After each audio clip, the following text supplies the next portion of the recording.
আল্লাহ যেন এত ওই জিনিসটা ওনাকে দেখায়, যার কারণে ওনার আজকে এই পরিণতি হয়েছে। আপনি যদি দেখেন যে শারীরিকভাবে ওনাকে জেলের মধ্যে সঠিকভাবে চিকিৎসা নিতে দেওয়া হয়নি।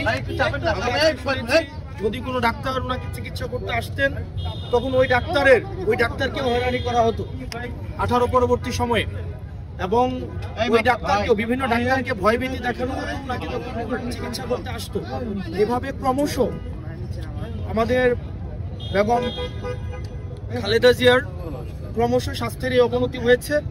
আমরা আল্লাহর কাছে দোয়া করি, সারা দেশবাসী আজকে ওনার জন্য দোয়া করছে। সারা বাংলাদেশের প্রত্যেকটা প্রান্তে প্রত্যেকটা দলের মানুষ, মতের মানুষ, প্রত্যেকটা রাজনৈতিক দলের মানুষ, পৃথিবীর সবাই ওনার জন্য দোয়া করছেন। উনি যেন দ্রুত সুস্থ হয়ে ওঠেন এবং ফ্যাসিস্ট খুনি হাসিনার ফাঁসি যেন উনি দেখা যেতে পারেন। আপনারা সবাই দোয়া করবেন। ওনার যে সিচুয়েশন, তিনটা শব্দ বলবো। এটা হলো ওনার অবস্থা ক্রিটিক্যাল, একটা হলো বাট স্টেবল, কিন্তু উনি কমিউনিকেট করতে পারছেন, অর্থাৎ ওনাকে যে ডিরেকশনটা দিচ্ছেন ডক্টরসটা সেটা কিন্তু পারছেন।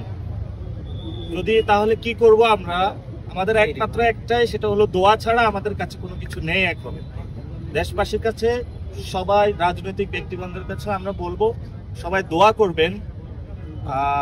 পরিস্থিতি সব মিলিয়ে আমরা যে খুব ভালো বলবো এমন না, তবে এখন আমাদের একটা উপায়, সেটা হলো দোয়া।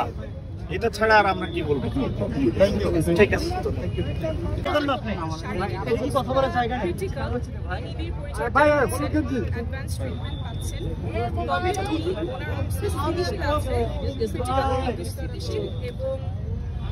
চিকিৎসা চলছে।